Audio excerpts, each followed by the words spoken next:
من لا نبي بعد أما بعد فأعوذ بالله من الشيطان الرجيم بسم الله الرحمن الرحيم ولقد ذرأنا لجهنم كثيرا من الجن والإنس لهم قلوب لا يفقهون بها ولهم أعين لا يبصرون بها ولهم آذان لا يسمعون بها أولئك كالأنعام بل هم أضل أولئك هم الغافلون بارك الله لكم في القرآن العظيم ونفعني بالآيات والذكر الحكيم فإنه تعالى جواد كريم مالك رؤوف رحيم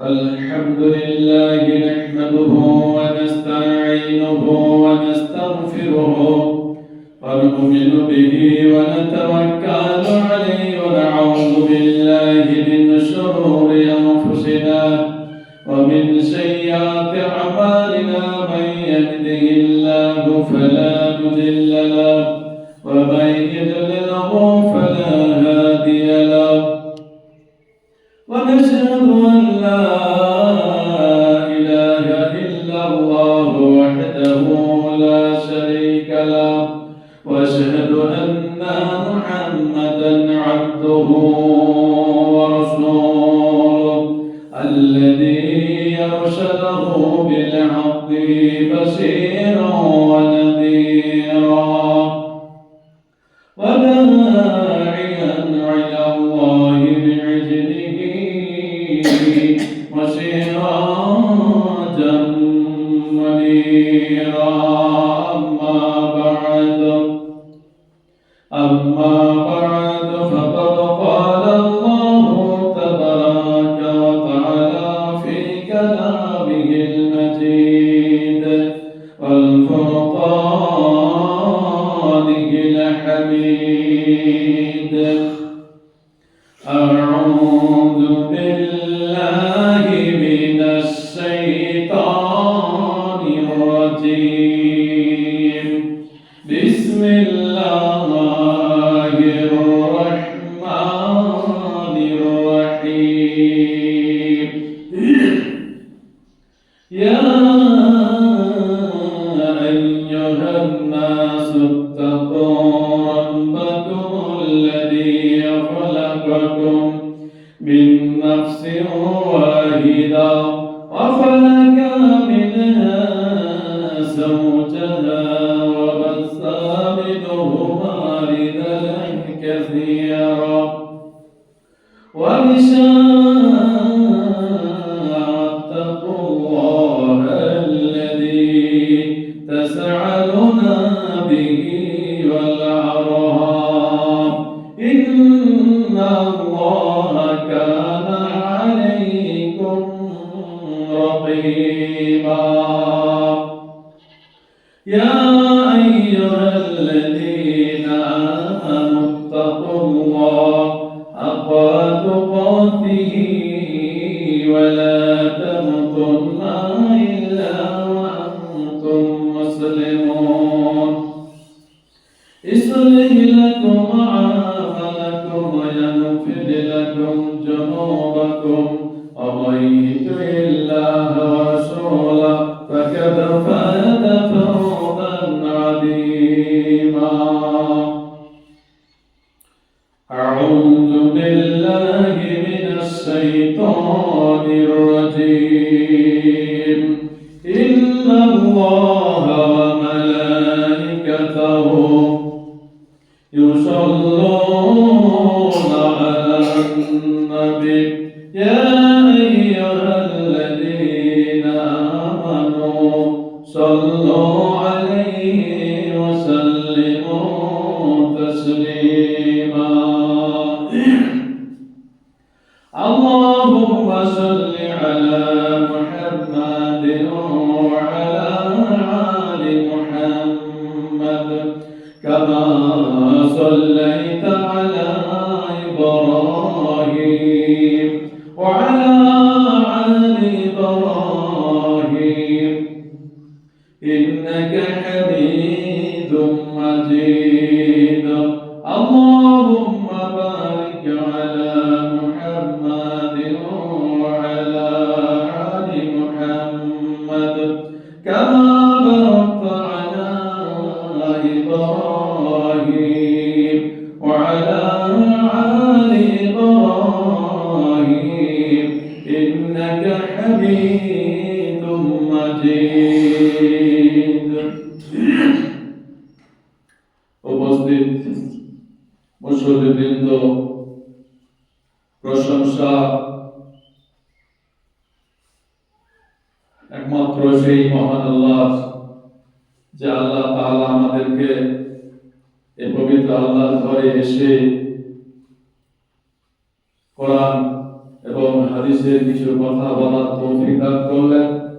সে আল্লাহর দরবারে আমরা শুকরিয়া আদায় করি, আলহামদুলিল্লাহ। শতকোটি দরুদ এবং সালাম বর্ষিত হোক সেই রাসূলের উপরে, যিনি আখেরি জামানার পয়গম্বর, সমস্ত মাখলুকের নবী। তিনি ইহকালেও নবী, পরকালেও নবী। যেই নবীকে 360 জন পুরুষের ক্ষমতা দেওয়া হয়েছিল, তিনি পৃথিবীর মানুষকে সঠিক পথ দেখানোর জন্য অনেক কষ্ট, অনেক যুদ্ধের শিকার হতে হয়েছে। সে রাসূল অনেক কষ্ট করে অনেক সাহাবীদের প্রাণ দিয়েছে। সেই রাসূলের চেষ্টার ফলে, শহীদদের প্রাণের মাধ্যমে আমরা সঠিক রাস্তা পেয়েছি, আমরা কোরআন পেয়েছি। সেই রাসূলকে আমাদের দরুদ এবং দোয়া আসলে আল্লাহুম্মা আমিন। আল্লাহুম্মা সাল্লি আলা আল্লাহুম্মা বারিক আলাইহি। আমরা মানুষ, আমরা পৃথিবীর গাড়ির মতো, যন্ত্রের মতো। পৃথিবীর ইঞ্জিন যেমন নষ্ট হয়, বয়স হয়ে গেলে ঘন ঘন সমস্যা হয়, অনুরূপভাবে মানুষ ঠিক ইঞ্জিনের মতো। পৃথিবীর ভিতরে যতই বড় দামি ইঞ্জিন হোক না কেন, যতই দামি একটা গাড়ি হোক না কেন, সেই গাড়িতে একটা পাস আছে। গাড়িটা একটা বাস, একটা ট্রাক, 5-10 কোটি টাকা দাম, এটা একটা সামান্য কয়েক হাজার টাকা দামের পাস। সে পাসটা যদি না থাকে, তাহলে এই গাড়িটা রোডে উঠিয়ে নিরাপত্তা নাই। একটা গাড়ি শিবগঞ্জ থেকে ঢাকা যাবে, ধরেন হানিফগঞ্জ বা শ্যামলী যা হোক না কেন, যদি যাত্রীদেরকে বলা হয় যে তোমরা গাড়িতে চড়ছো চড়ো, কিন্তু গাড়িতে কোনো ব্রেক নাই, তাহলে একটাও যাত্রী থাকবে না, সব নেমে যাবে। কারণ সবাই জানে যে গাড়ি যতই আরামদায়ক হোক না কেন, গাড়ি যতই দামি হোক না কেন, গাড়িতে যদি ব্রেক না থাকে, তাহলে সে যে ব্রিজে ধাক্কা মারবে, কালভেটে ধাক্কা মারবে, সে কারেন্টের পোলে ধাক্কা মারবে, সে গাছে ধাক্কা মারবে, সে যে কোনো মাইক্রো কিংবা ঘন্টার উপরে চড়বে, মানুষকে খুন করবে, মানুষকে অ্যাক্সিডেন্ট করবে। কেন? এত দামি গাড়ি হওয়ার পরেও এত বড় দুর্ঘটনা কেন ঘটাবে? ব্রেকটা অল্প দামের হলেও গাড়িতে তাহলে একটা গাড়ি যতই দামি হোক, যদি ব্রেক না থাকে তাহলে সে যে কোনো জায়গাতেই আঘাত করবে। আর যদি ব্রেক থাকে তাহলে ব্রেককে কন্ট্রোল করে কালভেট, কারেন্টের পোল, বিল্ডিং, মাইক্রো, মানুষ সবকে বাঁচিয়ে ক্রস করে চলে যাবে। অনুরূপভাবে মানুষ একটা গাড়ি, একটা মানুষের দেহের ভিতরে অনেক দামি দামি পার্টস আছে। ব্রেন আছে, যকৃৎ আছে, লাংস আছে, কিডনি আছে, চোখ আছে, দাঁত আছে, অনেক দামি দামি পার্টস আছে। তো এই পার্টসের ভিতরে, এই একটা মানুষের ভিতরে যদি আল্লাহর ভয় না থাকে তাহলে এই মানুষটা যে কোনো সুদে গিয়ে ধাক্কা, সুদ খেয়ে ফেলবে, ঘুষ খেয়ে ফেলবে, সে জেনার মতো গুনাহ করে ফেলবে, সে যে কোনো নেশা পান করে ফেলবে, সে যে কোনো অবৈধ কাজ, জঘন্য কাজ, নিষিদ্ধ কাজ, ফাহিশা কাজ ওই ব্যক্তির পক্ষে এড়িয়ে চলা সম্ভব নয়। কেন নয়? যদিও একটা মানুষ এক আশরাফুল মাখলুকাত করে আল্লাহ সৃষ্টি করেছেন, যদিও ওই মানুষটার ভিতরে দামি পাশ আছে, কিন্তু একটাই পাশ যদি না থাকে, তার দিলে যদি আল্লাহর ভয় না থাকে, তাহলে তার পক্ষে যাবতীয় অ্যাক্সিডেন্ট থেকে, জাহান্নাম থেকে বাঁচার ক্ষমতা তার নাই। কিন্তু যদি তার অন্তরে আল্লাহর ভয় থাকে, তাহলে তার সামনে যতই ঘুষ আসুক, যতই সুদ আসুক, যতই অবৈধ নারী আসুক, যতই যাই আসুক না কেন, সবকে কন্ট্রোল করে এগিয়ে বেঁকে সেই চলে যাবে। প্রত্যেকটা মানুষ হাঁটছে জান্নাতের দিকে, জান্নাত চলতে চলতে তার সামনে অনেক সুদ আসবে, ঘুষ আসবে, অবৈধ নারী আসবে, তাদের অনেক লোভ লালসা আসবে, কিন্তু আল্লাহর ভয় যার ভিতরে থাকবে, কন্ট্রোল করে করে চলে চলে একবার জান্নাত পর্যন্ত পৌঁছে যাবে।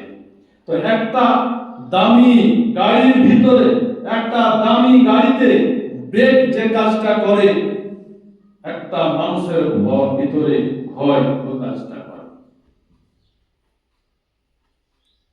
একটা মানুষের ভিতরে যদি আল্লাহর ভয় থাকে আর যদি নামাজ থাকে, তাহলে ইহকালেও শান্তি, পরকালেও শান্তি, এবং আল্লাহর কাছে যা জিনিস চাইবে তাই পেয়ে যাবে, তাই পেয়ে যাবে।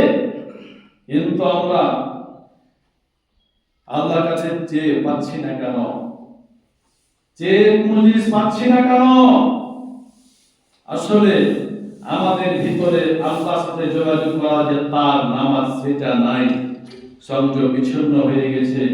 আর আমরা যদি নামাজ পড়ি, নামাজ পড়ার পরেও আমরা মিথ্যা কথা বলতে পারি, আমরা নেশা পান করতে পারি, কেন? আমাদের ভিতরে আল্লাহর ভয় নেই। তাহলে কেউ নামাজ পড়ে না আর কেউ নামাজ পড়ছে, তা আল্লাহর ভয় নাই। এই কারণে এই ভেজালটা ঢুকে গেছে। তবে পৃথিবীর ভিতরে যদি একটা ইমানদার লোক থাকে, আল্লাহ তার দিকে তাকিয়ে রুজি বন্ধ করবে না, পৃথিবী ধ্বংস করবে না, পৃথিবী ভাঙবে না।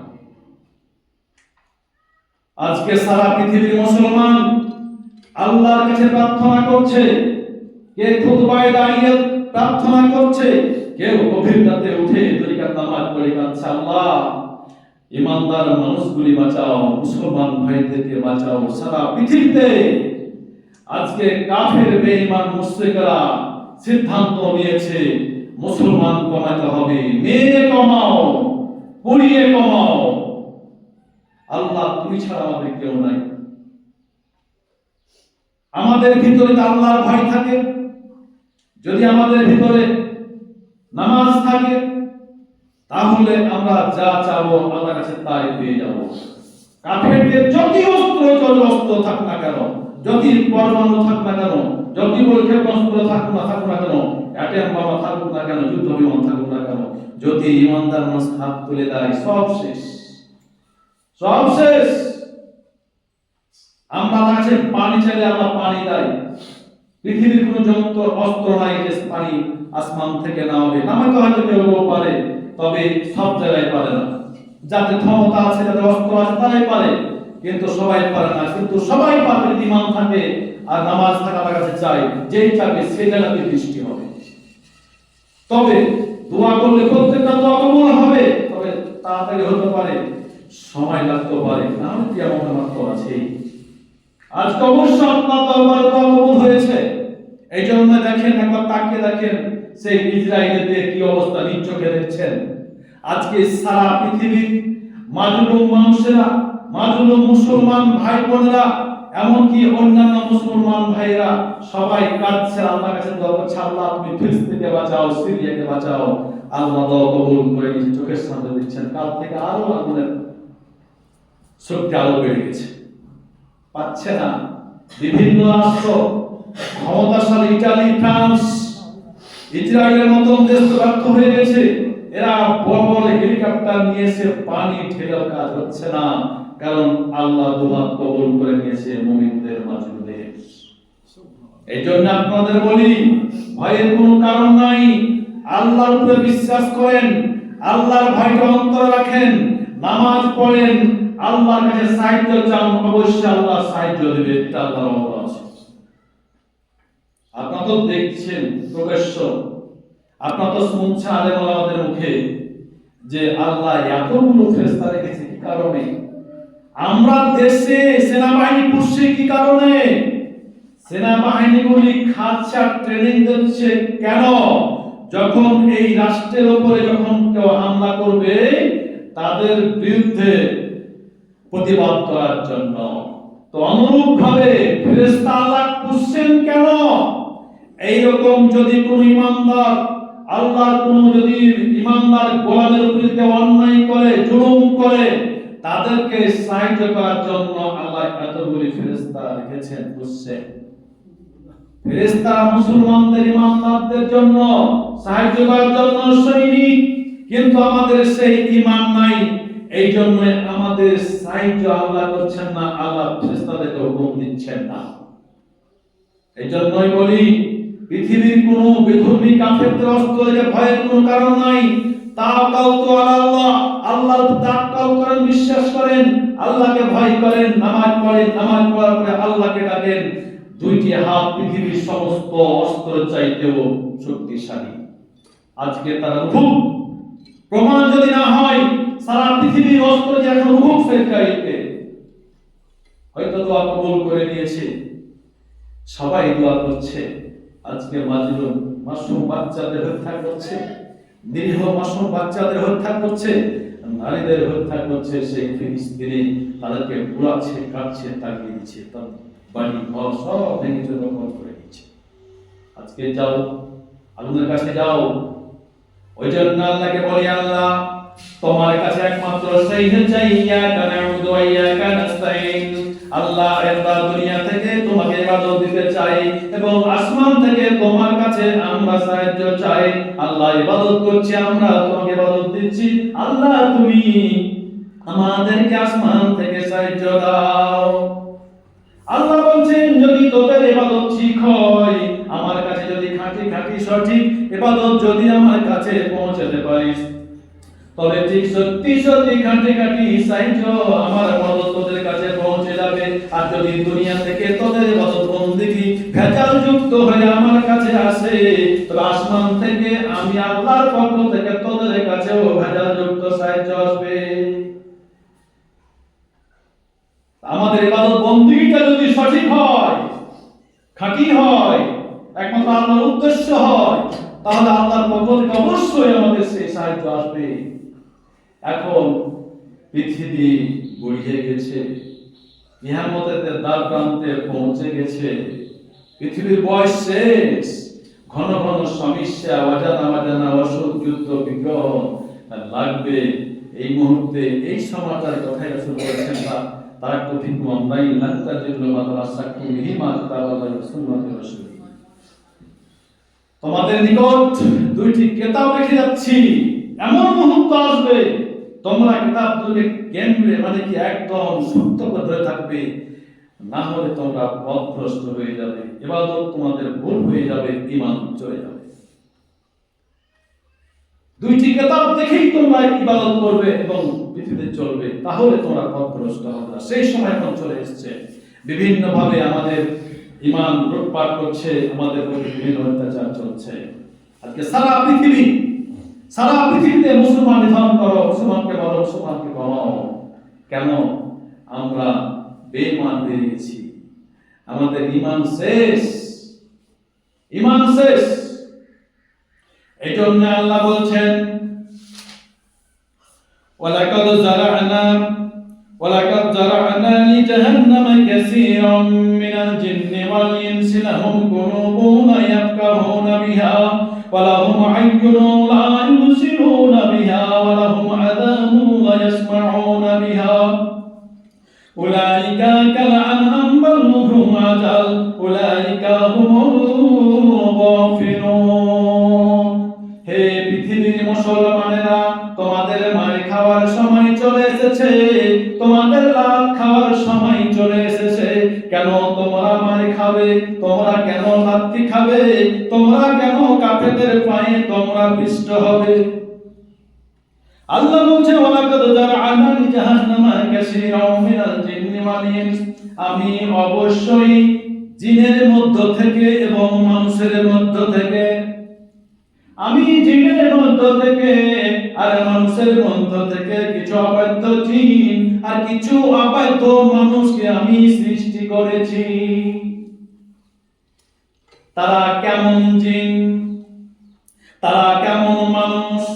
আল্লাহ বলছেন, লাহুম কুলুবুন লা ইয়াফকাহুনা বিহা, আমি তাদের অন্তর দিয়েছি, কিন্তু সেই অন্তর দিয়ে চিন্তা করে ভালো জিনিস বের করে না।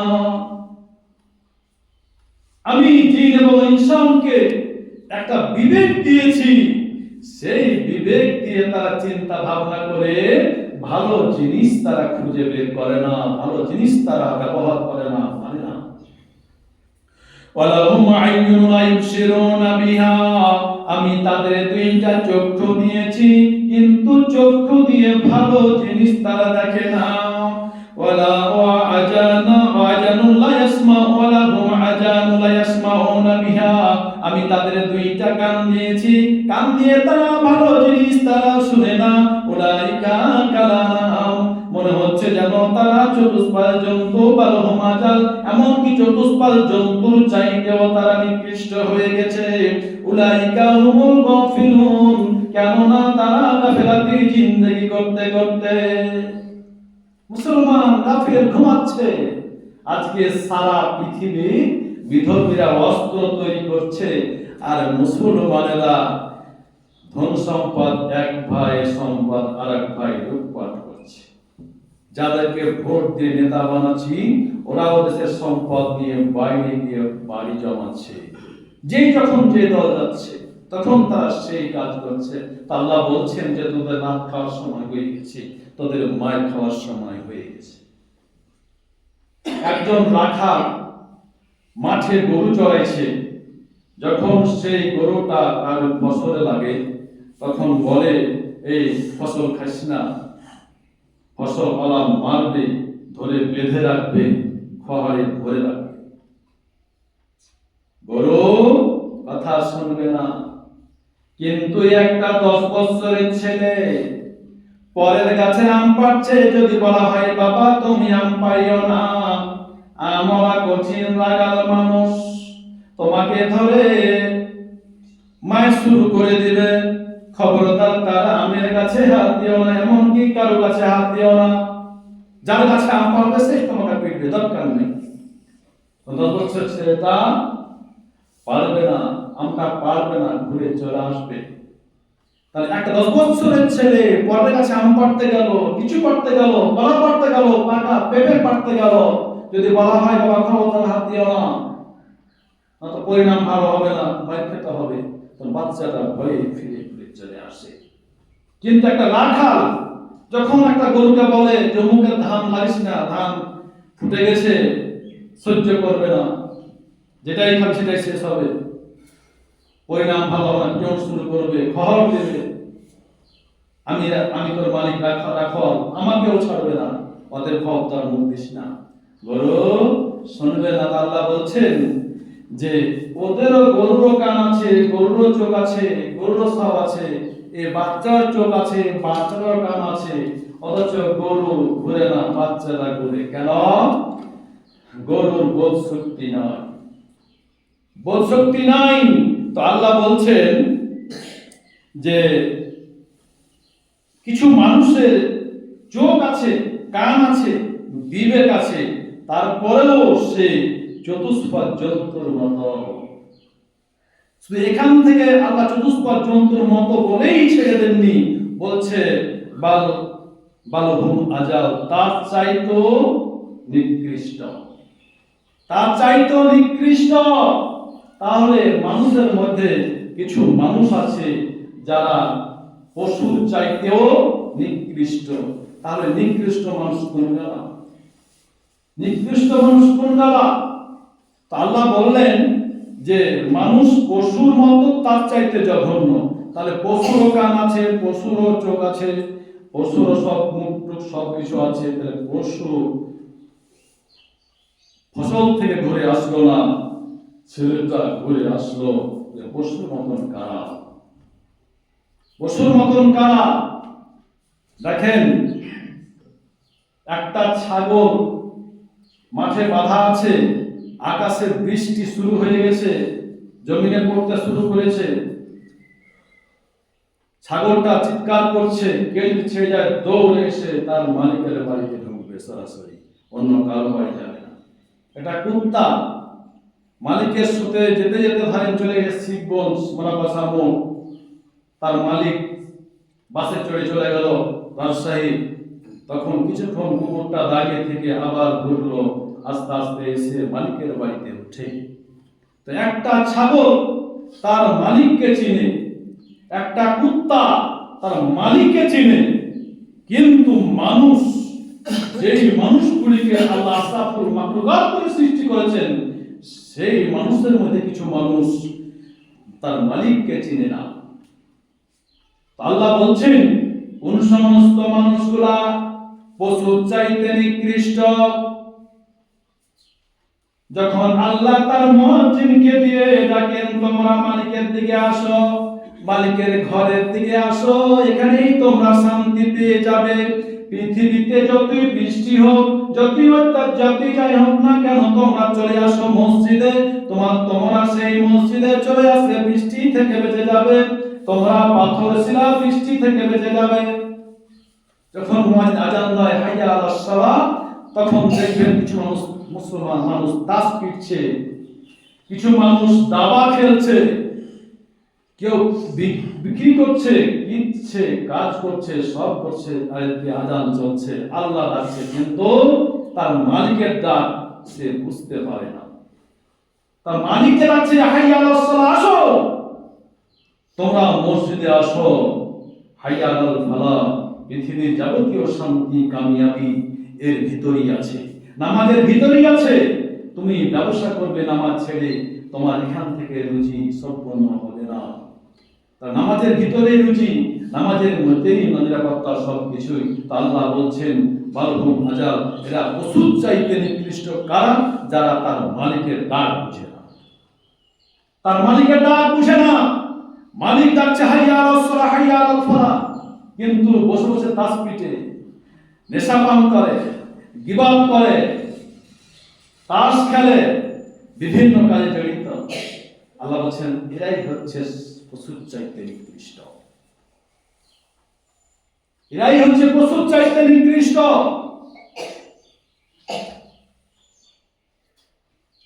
দেখেন, ইউসাববিহুল্লাহু ফিস সামাওয়াতি ওয়া ফিল আরদ, আসমান এবং জমিনের ভিতরে যতগুলি মাখলুক রয়েছে, আল্লাহ অনেকগুলি মাখলুক সৃষ্টি করেছেন, কিন্তু সমস্ত মাখলুক, পশু পাখি বাঘ সিংহ বনের লতা পাতা গাছপালা যা আছে, সকাল সন্ধ্যা সময় আল্লাহকে ডাকে, আল্লাহর তাসবিহ করে, আল্লাহর জিকির করে।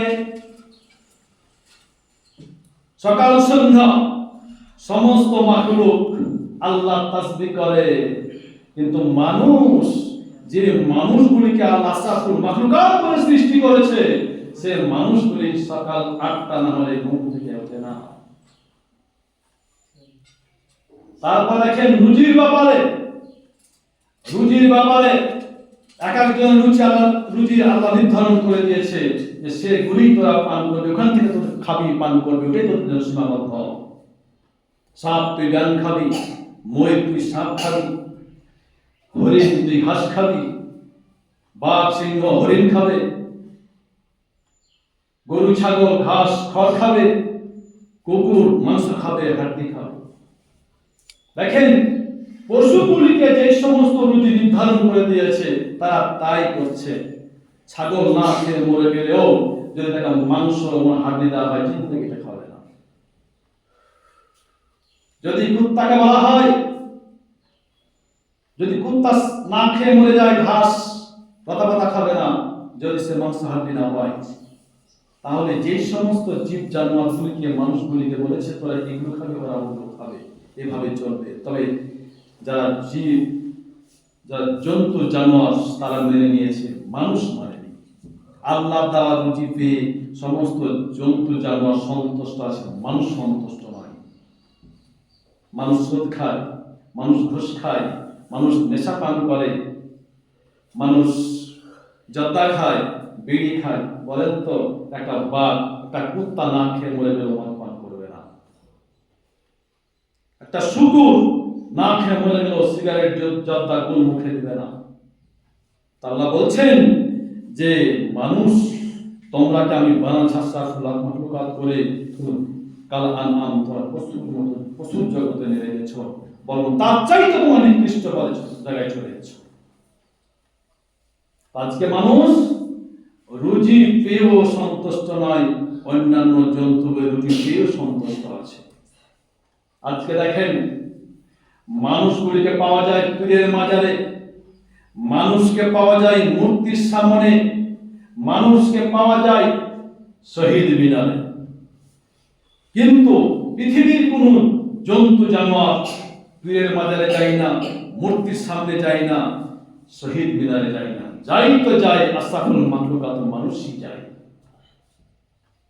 দেখেন মানুষ কে আওয়ামী লীগ করে, কে বিএনপি করে, কে জাতীয় পার্টি করে, আবার অন্যান্য দল করে। পৃথিবীর আইনের কাছে তারা মাথা নত পারে, কিন্তু যতগুলি জানোয়ার আছে এরা পৃথিবীর কোনো আল্লাহর আইন ছাড়া কোনো আইনের কাছে জন্তুগুলি মাথা নত পারে না। আল্লাহ বলছেন তোরা চতুষ্পাল বালহুম আজাল, চতুষ্পাদ জন্তুর চাইতেও মানুষগুলি নিকৃষ্ট হয়ে গেছে। এই জন্য তো মায় শুরু হয়ে গেছে, যা তোরা যেখানে রুজি খুঁজছিস, যার সামনে মাথা নত করেছিস তার কাছে সাহায্য নেই। তো আজকে আমাদেরকে সব আল্লাহমুখী হতে হবে, তওবা করতে হবে, আল্লাহর ভয় নিয়ে নামাজে গিয়ে আল্লাহকে ডাকতে হবে। এছাড়া আমাদের কোনো বুদ্ধি নাই। আল্লাহর সাহায্য ছাড়া আমাদের বুদ্ধি নাই।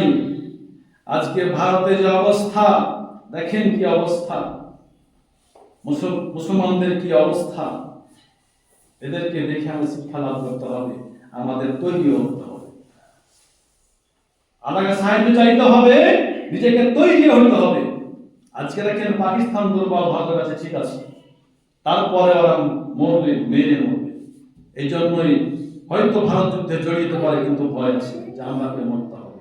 কিন্তু আমাদেরকে মারার জন্য একটা তার দিয়ে লোমও খাওয়া হবে না।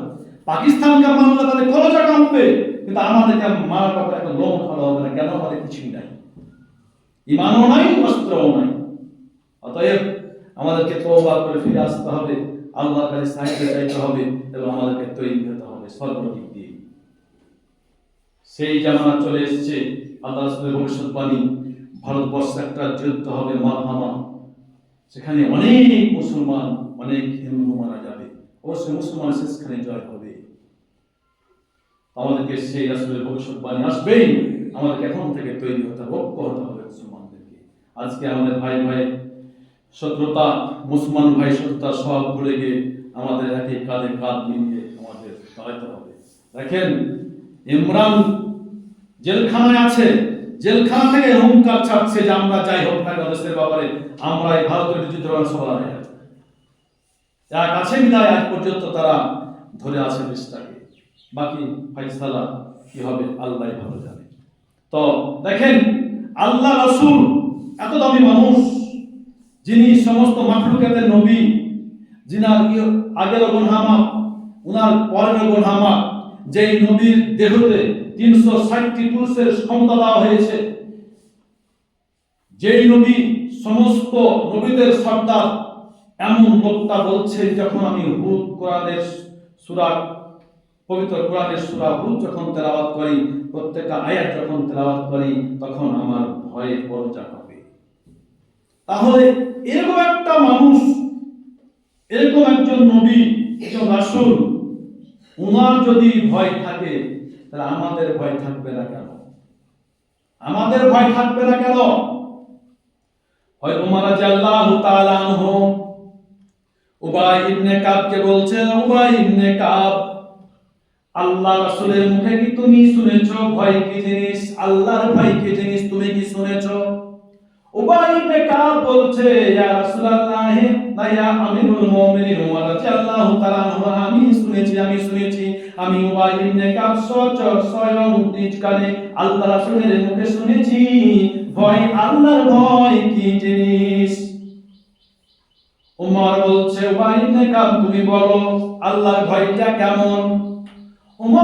উবাই ইবনে কাব বলছে, ইয়া আমিরুল মুমিনিন, ইয়া উমর রাদিয়াল্লাহু তাআলা আনহু, দুনিয়ার বুকে কি আপনি এমন রাস্তায় চলেছেন যে দুই জমিয়ালা দুই দিকে কাঁটা দিয়ে বেড়া দিয়ে ঘিরে রেখেছে, মধ্যখানে সামান্য একটা 1.5 ফিটের রাস্তা ছেড়েছে, কিংবা 1 ফিটের রাস্তা ছেড়েছে, এমন রাস্তায় কি কোনোদিন আপনি চলেছেন?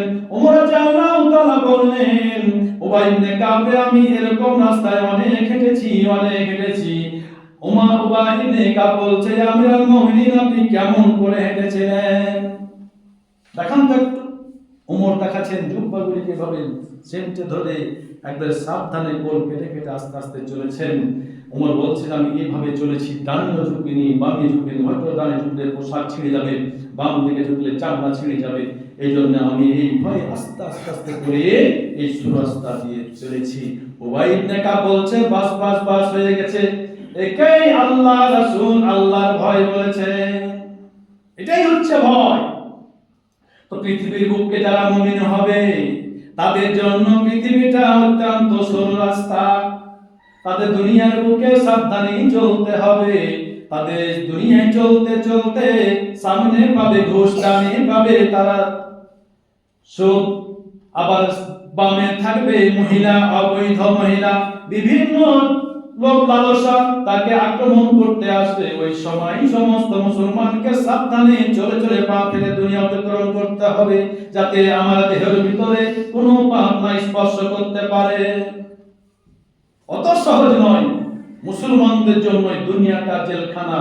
হয়তো আদম আলাইহিস সালামকে কেন দুনিয়ায় পাঠিয়ে দেওয়া হয়েছিল বেহেশত থেকে?